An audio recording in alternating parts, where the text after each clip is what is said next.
Welcome along to Extremely Casual Gamers, everyday podcast for the everyday gamer. That's not how it normally starts, is it? Casual podcast. Casual podcast for the everyday gamer with Ellie, Chris and Guy. Minus Ellie, she's sick. But it is the DLC, the dedicated listener contribution.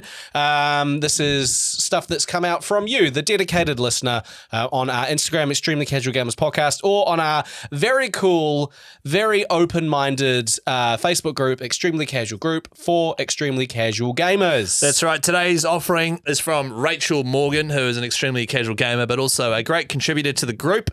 She says, I want to discuss game rage. When a level is too tricky or you can't pass a mission as the boss is a cockwomble, what do you do? Do you call for backup and ask a mate to complete the mission for you? Do you nail your controller to a frisbee and fling it over a rainbow? That is a quote from Black Books. Is it? Yes, that is a great quote. Black Books, what a deep cut. Or are you more of a peacemaker and switch the game off and go touch grass? I remember because at Black Books, great UK comedy, Dylan Moran is the guy that runs the bookshop. And he's just nail it to a frisbee and fling it over a rainbow. It's such a genius piece of writing. So Guy Mansell, you're the top comment on this one. Multiplayer games where we're getting pumped every game. I'll just swear and stew over the games when I go to bed. Yeah. So I'm talking about Fortnite there. Yeah. There's been many a times where we're getting absolutely owned and we could have had the win and we just get last minute and I'll be sitting there and people are like, oh, if I just got my shotgun out quicker, then just angry in bed. So that is, I don't rage in the sense where I'm like, fuck. Nah, you don't have to. I silently stew afterwards. Yeah, right. You bottle it up. Bottle it up. Yeah, nice. Push it down deep. Great thing to do with your emotions. You say here, single player games, you'll stop playing and watching something I've seen 1,000 times while eating a cheese toastie. That's a real comfort. Yeah. Which I'm the same. Like, put on a show that I love. Yeah. And it'll cheer me up no matter what. To be honest, when it comes to, when was the last time, for example, you had gamer rage? Probably when I was playing Fortnite, not like a few months ago, you know, like like frustration. Yeah. But in terms of like a single player game where I'm getting like I'm redoing a mission over and over and over again and getting annoyed, I can't remember. Yeah, right. Okay. Yeah. Well, you don't really pursue that kind of game though, do No. you? So, which is, I think, is good. And to be honest, most gamer rage, I think, happens multiplayer wise. Yeah. Some games are really tough and a lot of bosses are tough and you get grumpy for a different reason. It's like a personal challenge that you can overcome. Yeah. You just have to learn how to do it. But I pretty much don't play multiplayer games because I'm not interested in getting gamer rage. Yeah. So I avoid it. It's a surefire way for you to get really wound up. Yeah, and I don't know what happened to Switch, just because I was big into Modern Warfare and stuff back in the day, but a Switch flicked in my head when I was like 24 or something and was just like, if you're playing video games and you're not having fun, then you're like me personally, the way I was wired is like, then don't play those games, basically. Yeah. Well, yeah, like if you're watching a movie and you really like you start to like yell at the screen because you hate what's happening. Well, if like watching Game of Thrones and you're yelling at King Joffrey or something. Yeah, like I hate this so much. This is, you wouldn't continue doing it. No, exactly. And to be honest, I even avoid watching stressful TV shows. Like everyone was talking about that one that's all shot in one solid. The one that came out in the UK. Yeah, the UK everyone one. know they're yelling it right now. People listening are yelling the name of it. Adolescence. But I know it's a very stressful topic and so like I don't go out of my way to watch stuff that makes me angry or stressed or great TV show. Oh, 100%, great TV show. I'm not wired like that. On the flip side though, I will actively play a million Dark Souls type games one after the other and get grumpy losing to a boss. But as soon as I get grumpy, you get worse at the game. Yeah. Because it's all about patience. It's about like picking them off one by one and being patient and like the boss swings, so you run and hit him once and then just run back again. Yeah. As soon as you get grumpy, you start going for the second swing, and that's when you start dying more. And I've realized now after playing Elden Ring and stuff that I need to stop, and that's where I stop. Because quite often it'll be nighttime, my wife would be asleep, and I would have played it for about an hour. I'll start being like that, and I'll just go, okay, you're starting to be silly now, which is going to make you even grumpier. Yeah. Time to turn it off. The difference is when you lose in Dark Souls constantly, you're losing to a piece of code. You're losing to an algorithm. Something you can learn and get better at facing. Exactly, right? And that hasn't got a vendetta that where every single time you lose in Dark Souls, the PlayStation isn't going and laughing at you. I feel like it is. But when you lose to a squad in Fortnite, you are losing to someone.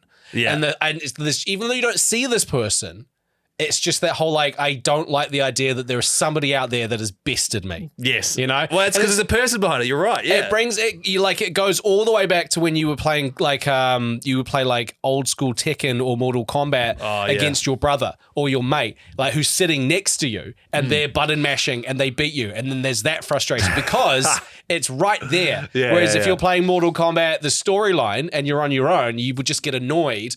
But at the end of the game, it's just the game. Yeah. And you know that you can beat it eventually. You when just there's have a to get person, better. you know that it's beatable. Yeah. So a lot of people have been commenting, which is great. Daniel Simons, in all my years gaming, I've only broken one controller, an Atari 2600. Pretty sure it was mostly because they were one of the flimsiest, badly made controllers ever. Yeah, that'll be it. Yeah. I mean, they were flimsy, but still. Dropping F-bombs, though, is his sort of go-to. Rachel Morgan herself is known to sort of have a rainbow of curse words pop out. Yeah. Not a proud moment in my preteen years, but I couldn't beat a boss in a game. Can't remember what it was, but I took the PS2 disc out and threw it at the wall. That is from Andrew Candy. Yeah. It broke. I was upset, and then I blamed my cat for tripping me over when I was grabbing the game out. You always blame the cat. So obviously he's telling the parents, oh my God, I was pulling the game out, tripped over the cat, and then threw a disc at the wall. Rachel Morgan, who started it, says, confession time, it was that blinking grappler in Fortnite. It has made me go insane trying to figure this nonsense out. What is it? What's a grappler? So a grappler, if I know she's referring to the most recent season, which I can't comment, but a grappler, I believe, is just like it's like a gun with a plunger on it and a stick and a rope. Right, okay. So it's a means to grab things that you're sitting still, or you can shoot at the ground and pull yourself. Yeah. And like, you can traverse around the map. And it's one of those things where if you are really good at it, you can just plop, plop, plop, plop, plop, and if somebody's got it against you, they can just maneuver around and get you all confused. Called upon the skills of my 21-year-old.